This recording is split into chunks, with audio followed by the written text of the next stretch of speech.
नमस्कार, मैं हूं आमिर बेग। आप देख रहे हैं सिटी बुलेटिन न्यूज़। पेश हैं आज के प्रमुख समाचार। कैंट थाना क्षेत्र के नियामा में स्थित एक स्पा एंड सैलून केंद्र की चर्चा आज जोरों पर रही। वीडियो वायरल होने के बाद पुलिस ने संचालक समेत 3 के खिलाफ अनैतिक देह व्यापार की रिपोर्ट दर्ज कराई है। पुलिस विभाग के हाथ सोशल मीडिया निगरानी सेल के जरिए एक आपत्तिजनक वीडियो लगा है। वीडियो में एक महिला की आवाज है जिसमें बॉडी से बॉडी मसाज करने का 2500 रुपये अतिरिक्त शुल्क वसूल करने की बात कही जा रही है। इसके बाद अधिकारियों ने मामले में कार्रवाई का निर्देश जारी किया। निर्देश के बाद कैंट थाने के मीरन घाट चौकी प्रभारी उप निरीक्षक शिवानंद यादव ने शिकायत थाना पुलिस को दी। शिकायत में उनका आरोप है कि राम पथ मार्ग पर नियामा क्षेत्र स्थित Golden Door spa and salon से जुड़े वीडियो में एक लड़की की ओर से बॉडी मसाज का 2500 रुपये अतिरिक्त शुल्क लेने की बात कही जा रही है। इससे साफ है कि संचालक पवन कुमार, प्रबंधक ईसा गौतम शुक्ला, अंकित गुप्ता तथा अन्य कर्मियों की ओर से अनैतिक देह व्यापार जैसा कार्य किया व कराया जा रहा है। प्रारंभिक छानबीन में स्थानीय लोगों ने भी इसकी पुष्टि की। कैंट थाने के प्रभारी के अनुसार प्रकरण में अनैतिक देह व्यापार अधिनियम की धारा में रिपोर्ट दर्ज की गई है। एसपी सिटी मधुबन सिंह का कहना है कि पूरे मामले की विवेचना कराई जा रही है। ये प्रकरण थाना कोतवाली कैंट का है। यहाँ पे golden Door spa and massage centre Deep complex में चल रहा था और ये जानकारी आई थी कि यहाँ एक्स्ट्रा चार्ज लेकर कुछ अनैतिक काम इस स्पा सेंटर द्वारा किया जा रहा है।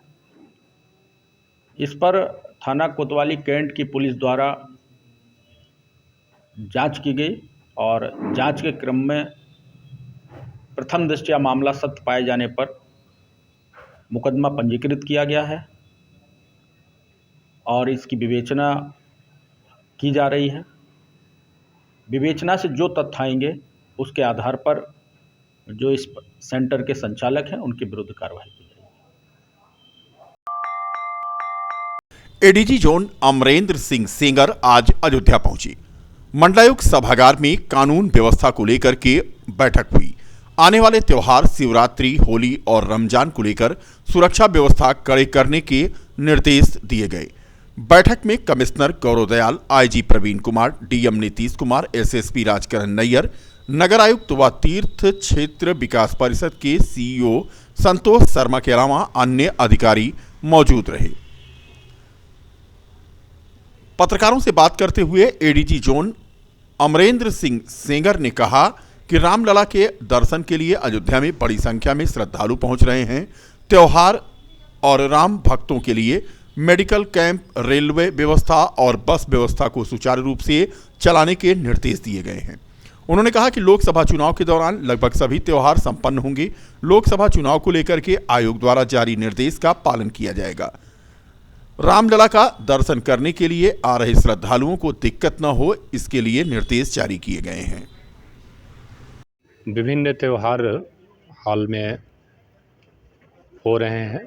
हमारी महाशिवरात्रि है, होली है, इसके बाद रामनवमी का त्यौहार है और कई सारे त्यौहार हमारे चुनाव के दौरान होंगे। तो ऐसे में सुरक्षा व्यवस्था किस प्रकार से की जाए और तमाम इंतजामात तीर्थयात्रियों के सुविधा के लिए इस प्रकार से किया जाए ताकि उन्हें कोई असुविधा न हो और सुरक्षा व्यवस्था यहाँ बनी रहे, शांति व्यवस्था बनी रहे और सकुशल त्यौहार संपन्न हो।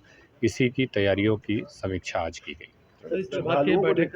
बैठक पहले से काफी ज्यादा तादाद में श्रद्धालु हमेशा यहाँ पे अयोध्या में स्वतः है, जैसे रामनवमी में रहते थे, लेकिन इस बार ये माना जा रहा है कि पहले से काफी ज्यादा संख्या में यहाँ पर, उसको लेके किस तरह से सुरक्षा व्यवस्था? उसके लिए हम लोग अतिरिक्त पुलिस के इंतजामात तो अन्य प्रकार के इंतजामात जैसे मेडिकल है, हमारा बसेस की व्यवस्था है, रेलवे का व्यवस्था है, इस जितने भी आवश्यकताएं हैं विभिन्न विभागों से, चाहे राज्य सरकार के हो या केंद्र सरकार के हों, तो सारे प्रतिनिधिगण यहाँ मौजूद थे और सारे विषय यहाँ डिस्कस हुए और सारे विभाग उस पर आवश्यक कार्रवाई कर रहे हैं। सर लोकसभा चुनाव आ रहा है सर, उसको लेकर के सर इसके दौरान क्या सोचते हैं? लोकसभा चुनाव के दृष्टिगत माननीय निर्वाचन आयोग की बैठक हुई है, उनके द्वारा निर्देश निर्गत किए गए हैं। जो भी निर्देश उन्होंने निर्गत किए हैं और पूर्व के जो उनके निर्देश रहते हैं उसको हम लोगों ने समस्त जिलों में सूचित कर दिया है और आवश्यक कार्रवाई चाहे वो निरोधात्मक हो या फोर्सों के रुकने की व्यवस्था हो, ये तमाम कार्रवाइयाँ वर्तमान में प्रचलित हैं। Thank you sir. जिला पंचायत अयोध्या की बोर्ड की बैठक आज संपन्न हुई। जिला पंचायत अध्यक्ष रोली सिंह ने बैठक की अध्यक्षता की। बैठक में जिले के विकास के लिए बजट पास किया गया। भगवान रामलला के प्राण प्रतिष्ठा के बाद हुई पहली बैठक में प्रधानमंत्री नरेंद्र मोदी के प्रति अभिनंदन प्रस्ताव जहां पारित किया गया, वहीं सर्वसम्मत से 71 करोड़ रुपए का बजट भी सैंक्शन हुआ। ग्रामीण क्षेत्रों में सोलर लाइट लगाने पर जोर देने की बात बैठक में तय हुई और शहर के सिविल लाइन स्थित BPCL के पेट्रोल पंप के किराएदारी के लिए 9 वर्ष के लिए रिन्यूअल किया गया। अधिकारियों की मौजूदगी में जिला पंचायत सदस्यों ने अपनी समस्याएं रखीं और उसके जल्द निस्तारण का आश्वासन भी दिया गया।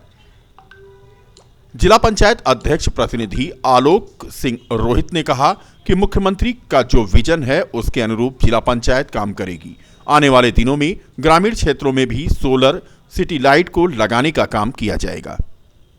देखिए, आज जिला पंचायत में जो बैठक थी वो भव्य दिव्य राम मंदिर निर्माण के बाद प्रभु रामलला सरकार अपने गर्भगृह में विराजमान हो गए और उस अवसर पर माननीय प्रधानमंत्री जी का आगमन हुआ। अयोध्या पूरे विश्व पटल पर आज अपने आप को स्थापित कर सकी है। इसमें माननीय प्रधानमंत्री जी का बहुत ही बड़ा सहयोग रहा। इसके लिए अभी सभी माननीय सदस्यों की तरफ से अभिनंदन प्रस्ताव पास किया गया है। माननीय प्रधानमंत्री जी को सभी ने अयोध्या की तरफ से अभिनंदन किया है। और दूसरा बजट रहा, बजट सर्वसम्मत से पास हुआ और अन्य विषय रहे जो जनता से जुड़े हैं हमारे माननीय सदस्यों के, वो यहाँ के जो संबंधित विभागों के अधिकारी थे उनसे रिलेटेड थे, उस पर चर्चा हुई। बैठक में कौन कौन शामिल थे? बैठक में हमारे अपेक्षित जो माननीय सदस्य हैं सभी शामिल थे। बीकापुर कोतवाली में आगामी त्योहारों के मद्देनजर शांति कमेटी की बैठक आयोजित की गई। बैठक की अध्यक्षता SDM बीकापुर ध्रुव खापड़िया ने की। बैठक में त्योहारों के दौरान आपसी सौहार्द को बनाए रखने का सभी से अनुरोध किया गया। स्थानीय पुलिस प्रशासन किसी भी नए प्रकार के आयोजन पर रोक लगाएगा और परंपरागत ढंग से मनाए जाने वाले त्योहार और उसके कार्यक्रम को ही अनुमति मिलेगी। रंगों से परहेज करने वाले व्यक्ति पर जबरन रंग अगर डाला गया तो कार्रवाई होगी। त्योहारों में भी सभी प्रकार के नशीले पदार्थों का सेवन और बिक्री दंडनीय अपराध माना जाएगा। पीस कमेटी की बैठक में SDM के अलावा CO सत्येंद्र सिंह, प्रभारी निरीक्षक लालचंद सरोज समेत कई ग्राम प्रधान मौजूद रहे। विकासखंड बीकापुर के सभागार में बुधवार को शक्ति बंधन अभियान के तहत समापन समारोह का आयोजन हुआ। प्रधानमंत्री नरेंद्र मोदी द्वारा बंगाल से दिए गए संबोधन तथा स्वयं सहायता समूह की महिलाओं को ये सुनकर रास आया। स्वयं सहायता समूह की महिलाओं ने प्रधानमंत्री नरेंद्र मोदी द्वारा नारी सशक्तिकरण की दिशा में किए जा रहे सतत प्रयासों की प्रशंसा की गई। आगामी लोकसभा चुनाव में आशीर्वाद देने की भी वकालत यहां पर हुई। समापन समारोह कार्यक्रम में मुख्य अतिथि के रूप में भाजपा के जिलाध्यक्ष संजीव सिंह मौजूद थे। कार्यक्रम में मुख्य रूप से भाजपा नेता भारत जी श्रीवास्तव, जिला संयोजक राहुल तिवारी, जिला मंत्री इंद्रसेन सिंह, माझा सोनौरा के ग्राम प्रधान सरवन शर्मा समेत अन्य लोगों की मौजूदगी रही।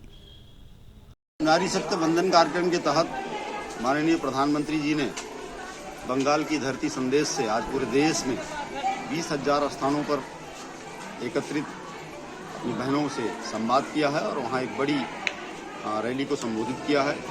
भारतीय जनता पार्टी की सरकार और मोदी सरकार आधी आबादी के प्रति समर्पित है, क्योंकि बिना आधी आबादी को विकसित किए, बिना आधी आबादी को मुख्य धारा में लाए इस देश को विकसित नहीं किया जा सकता। माननीय मोदी जी का जो विकसित भारत का संकल्प है, यह आधी आबादी, यह नारी शक्ति मिलकर उनके उस संकल्प को पूरा करेगी। अगली बार अब की बार 400 पार का जो नारा है वो इन्हीं के आशीर्वाद से फलीभूत होगा और इस बार प्रचंड बहुमत के साथ मोदी जी तीसरी बार आएंगे और भारतीय जनता पार्टी और राष्ट्रीय जनतांत्रिक गठबंधन 400 पार का जो आंकड़ा है उसको भी प्राप्त करेगा। लोकसभा चुनाव को लेकर के अयोध्या में समाजवादी पार्टी ने अपना चुनावी अभियान तेज कर दिया है। इसी कड़ी में अयोध्या महानगर में समाजवादी पार्टी ने आज कार्यकर्ता सम्मेलन का आयोजन किया।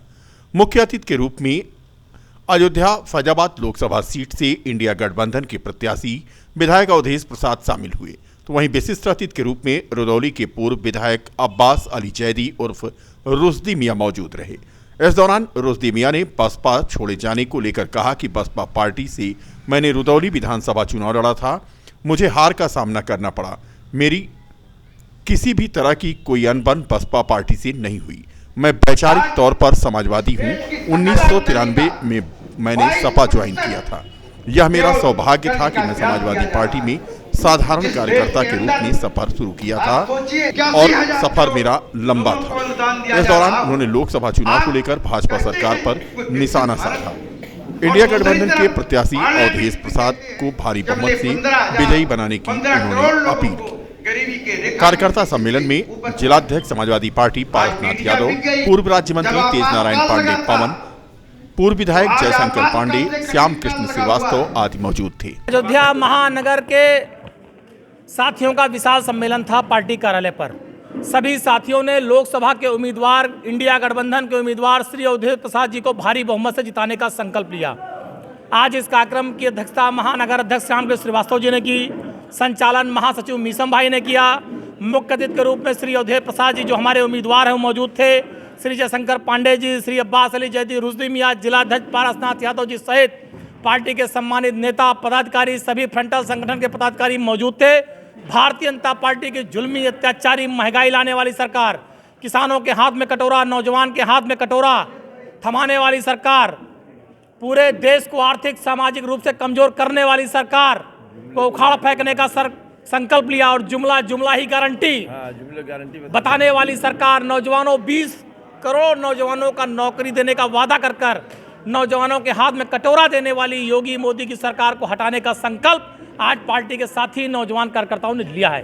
धन्यवाद। कि पूरे उत्तर प्रदेश में और मैं कह सकता हूं कि आज देश के हर राज्य में और हर सूबे में जो लोग परिवर्तन चाहते हैं, जो लोग सरकार से निजात चाहते हैं, उनका सीधे तौर पर निगाह उत्तर प्रदेश में है, क्योंकि इस देश को सबसे ज़्यादा सांसद उत्तर प्रदेश देता है। और उत्तर प्रदेश की भी लड़ाई आज एकदम स्पष्ट है। भारतीय जनता पार्टी की इस सरकार के खिलाफ मतदान करने वाले लोगों की अगुवाई आज उत्तर प्रदेश में आदरणीय अखिलेश यादव जी कर रहे हैं। और सभी लोग जो चाहते हैं कि ये सरकार बदले, वो आदरणीय अखिलेश यादव जी की लीडरशिप में, उनके नेतृत्व में लोग शामिल हो रहे हैं और उनमें से मैं भी एक हूँ। और मैं ये कह सकता हूँ, मैं तो अपने दल में और अपने परिवार में वापस आया हूँ और ये मेरे लिए खुशी की बात है। मैं धन्यवाद दूंगा आदरणीय राष्ट्रीय अध्यक्ष श्री अखिलेश यादव जी को कि इस संघर्ष के मौके पर, इस कठिन लड़ाई के दौर में उन्होंने हमको भी अपने साथ लड़ने का अवसर प्रदान किया। इसके लिए हम उनको धन्यवाद देंगे।